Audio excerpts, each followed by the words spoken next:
Vimos nesse espaço com muito orgulho literário apresentar a coleção, a obra-prima de cada autor, um ambicioso projeto editorial idealizado e realizado pelo editor Martim Claret.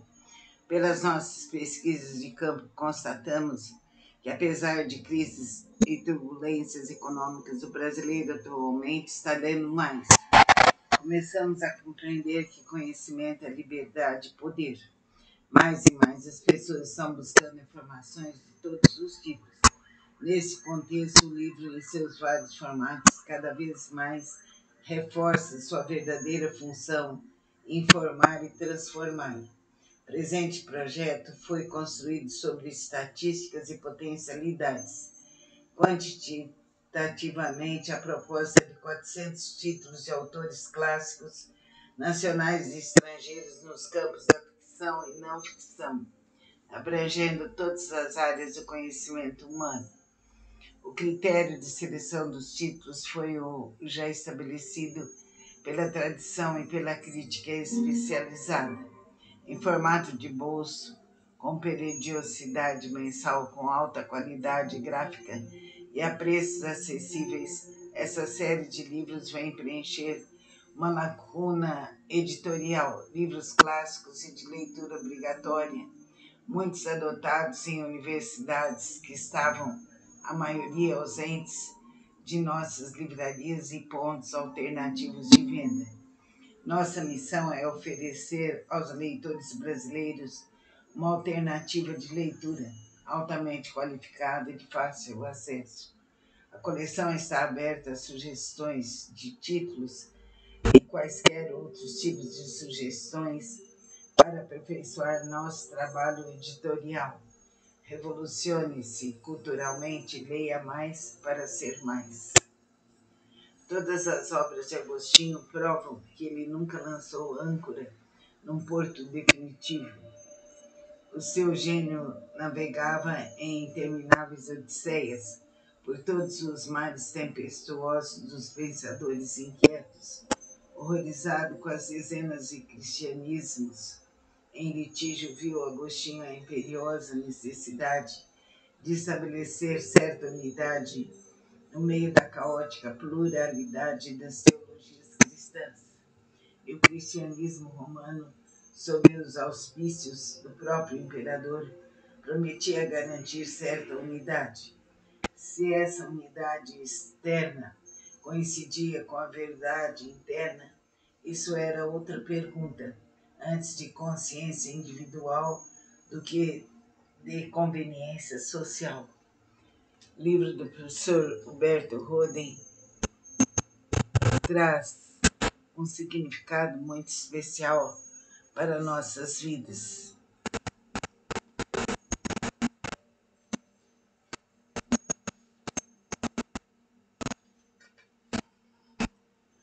Agostinho, um drama de humana miséria e divina misericórdia.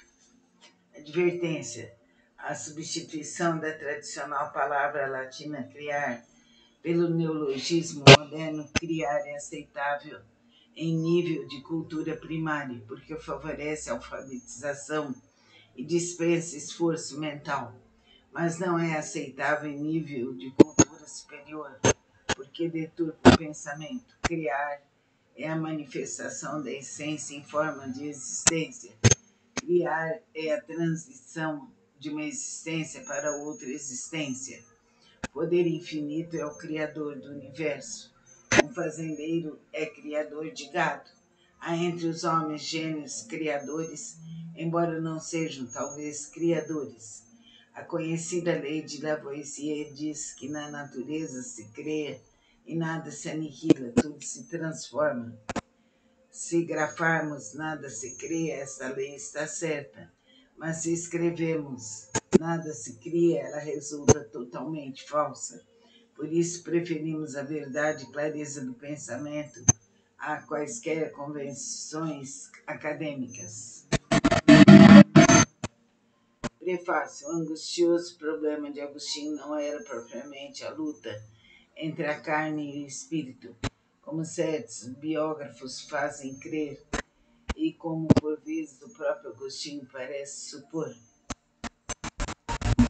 Essa luta é mais um problema de juventude e que é notavelmente atenuado na idade madura.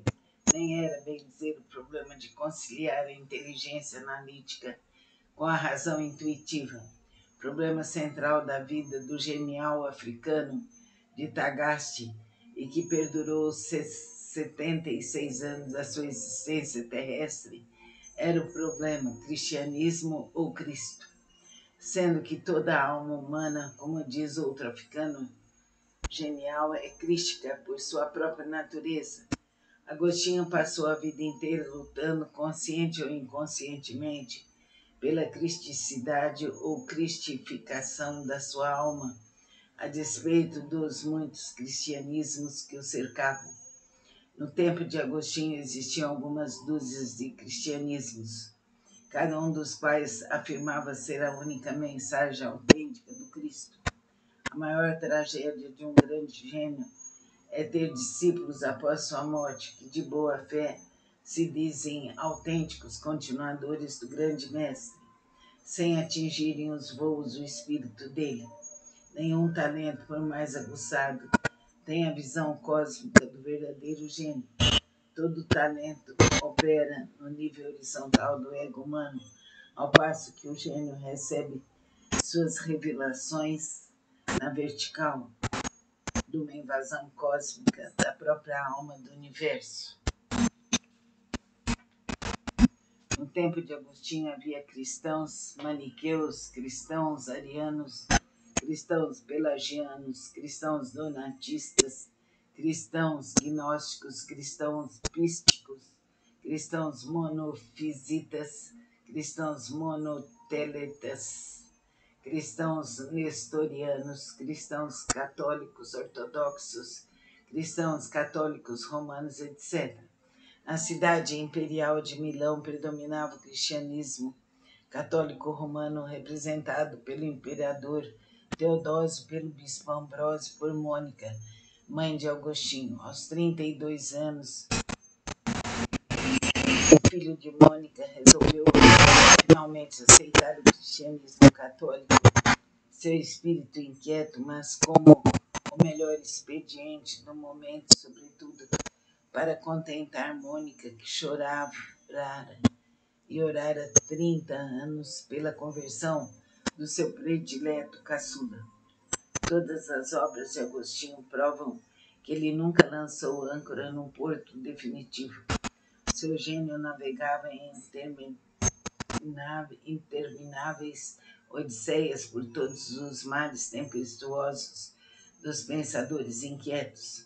Horrorizado com as dezenas de cristianismos em litígio, viu Agostinho a imperiosa necessidade de estabelecer certa unidade no meio da caótica pluralidade das teologias cristãs, e o cristianismo católico romano, sob os auspícios do próprio imperador, prometia garantir certa unidade. Se essa unidade externa coincidia com a verdade interna, isso era outra pergunta, antes de consciência individual do que de conveniência social. Depois de ter abraçado oficialmente o cristianismo dominante em Milão, continuou Agostinho durante os restantes 44 anos de sua vida a ansiar por seu encontro pessoal com o Cristo. Não fosse ele o gênio metafísico que era, teria identificado o cristianismo com o Cristo ou com a cristicidade, como fazem certos talentos teológicos. Mas para Agostinho a conversão oficial não era a chegada a uma meta final, era apenas uma etapa na interminável jornada evolutiva rumo ao Cristo.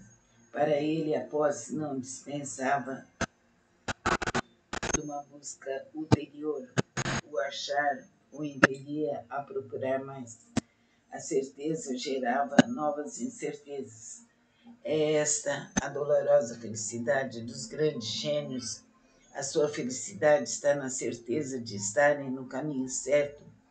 A sua dolorosidade está em se saberem longe da meta final, porque eles sabem ou vislumbram que todo finito em demanda do infinito está sempre a uma distância infinita.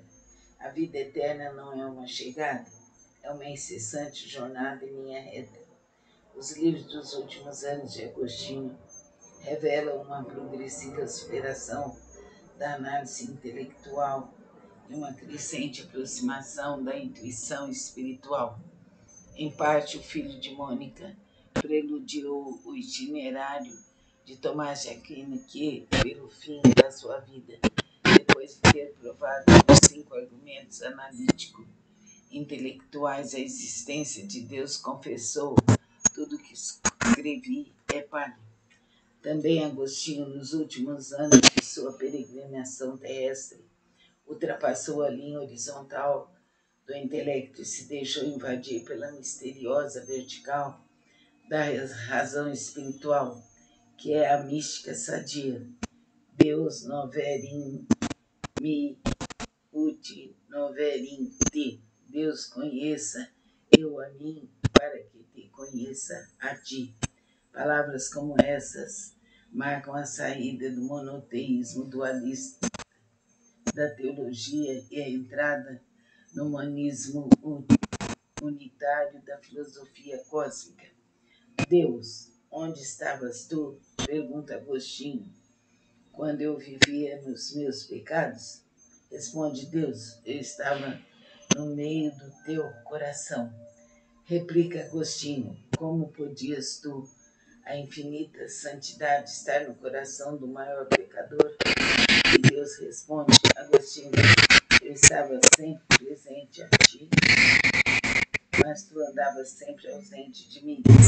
Com essas palavras confessa Agostinho a imanência de Deus em todas as criaturas e que o pecado não consiste na ausência de Deus, mas na inconsciência da sua presença por parte do homem. A evolução ascensional de Agostinho culmina em autoconhecimento e autorrealização.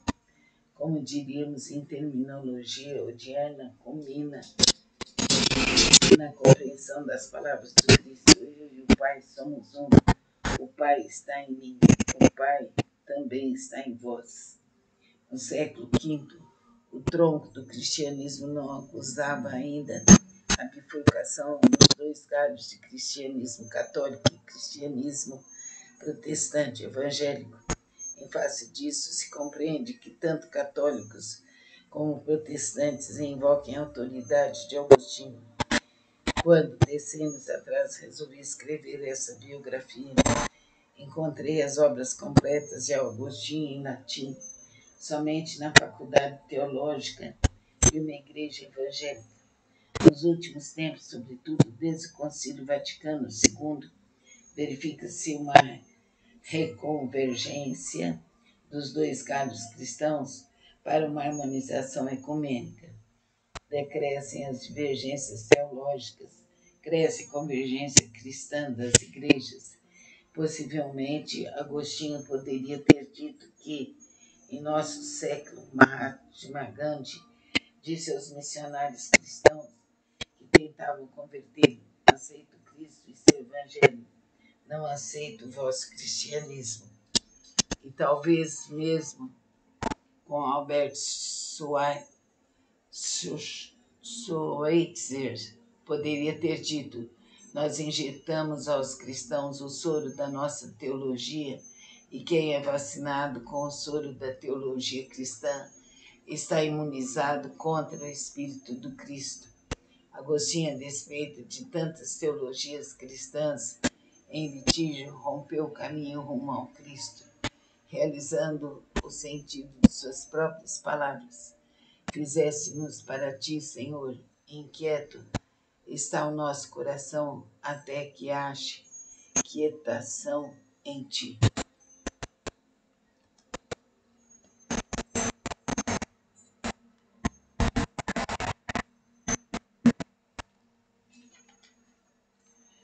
Assim sendo, este livro escrito por Santo Agostinho é um dos livros maravilhosos que nos envolvem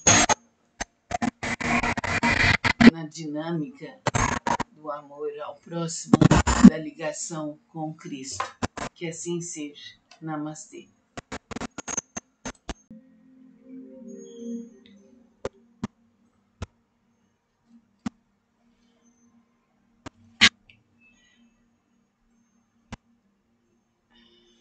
Vimos neste espaço com muito orgulho literário apresentar a coleção A Obra-Prima de Cada Autor, um ambicioso projeto editorial idealizado e realizado pelo editor Martim Claret. Pelas nossas pesquisas de campo, constatamos que, apesar de crises e turbulências econômicas, o brasileiro atualmente está lendo mais. Começamos a compreender que conhecimento é liberdade e poder. Mais e mais as pessoas estão buscando informações de todos os tipos. Nesse contexto, o livro, em seus vários formatos, cada vez mais reforça sua verdadeira função: informar e transformar. O presente projeto foi construído sobre estatísticas e potencialidades. Quantitativamente, a proposta de 400 títulos de autores clássicos, nacionais e estrangeiros nos campos da ficção e não ficção, abrangendo todas as áreas do conhecimento humano. O critério de seleção dos títulos foi o já estabelecido pela tradição e pela crítica especializada. Em formato de bolso, com periodicidade mensal com alta qualidade gráfica e a preços acessíveis, essa série de livros vem preencher uma lacuna editorial, livros clássicos e de leitura obrigatória, muitos adotados em universidades que estavam, a maioria, ausentes de nossas livrarias e pontos alternativos de venda. Nossa missão é oferecer aos leitores brasileiros uma alternativa de leitura altamente qualificada e de fácil acesso. A coleção está aberta a sugestões de títulos e quaisquer outros tipos de sugestões para aperfeiçoar nosso trabalho editorial. Revolucione-se culturalmente e leia mais para ser mais. Todas as obras de Agostinho provam que ele nunca lançou âncora num porto definitivo. O seu gênio navegava em intermináveis odisseias por todos os mares tempestuosos dos pensadores inquietos.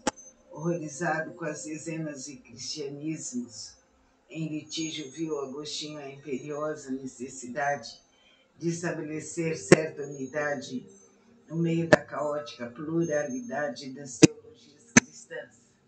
E o cristianismo romano, sob os auspícios do próprio imperador, prometia garantir certa unidade. Se essa unidade externa coincidia com a verdade interna, isso era outra pergunta, antes de consciência individual do que de conveniência social. Livro do professor Huberto Roden traz um significado muito especial para nossas vidas.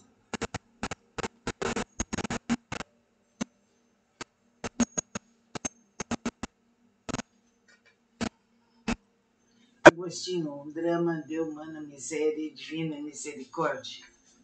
Advertência: a substituição da tradicional palavra latina criar pelo neologismo moderno criar é aceitável em nível de cultura primária, porque favorece a alfabetização e dispensa esforço mental, mas não é aceitável em nível de cultura superior, porque deturpa o pensamento. Criar é a manifestação da essência em forma de existência. Criar é a transição de uma existência para outra existência. Poder infinito é o criador do universo. Um fazendeiro é criador de gado. Há entre os homens gênios criadores, embora não sejam talvez criadores. A conhecida lei de Lavoisier diz que na natureza se cria e nada se aniquila, tudo se transforma. Se grafarmos, nada se cria, essa lei está certa. Mas se escrevemos, nada se cria, ela resulta totalmente falsa. Por isso preferimos a verdade e clareza do pensamento a quaisquer convenções acadêmicas. Prefácio. O angustioso problema de Agostinho não era propriamente a luta entre a carne e o espírito, como certos biógrafos fazem crer e como por vezes o próprio Agostinho parece supor. Essa luta é mais um problema de juventude e que é notavelmente atenuado na idade madura.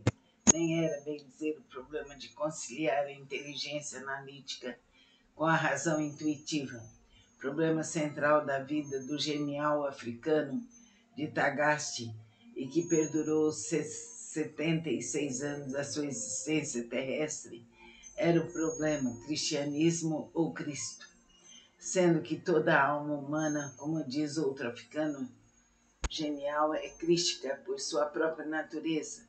Agostinho passou a vida inteira lutando, consciente ou inconscientemente, pela cristicidade ou cristificação da sua alma, a despeito dos muitos cristianismos que o cercavam. No tempo de Agostinho existiam algumas dúzias de cristianismos, cada um dos quais afirmava ser a única mensagem autêntica do Cristo. A maior tragédia de um grande gênio é ter discípulos após sua morte que, de boa fé, se dizem autênticos continuadores do grande mestre, sem atingirem os voos do espírito dele. Nenhum talento, por mais aguçado, tem a visão cósmica do verdadeiro gênio. Todo talento opera no nível horizontal do ego humano, ao passo que o gênio recebe suas revelações na vertical, de uma invasão cósmica da própria alma do universo. No tempo de Agostinho havia cristãos maniqueus, cristãos arianos, cristãos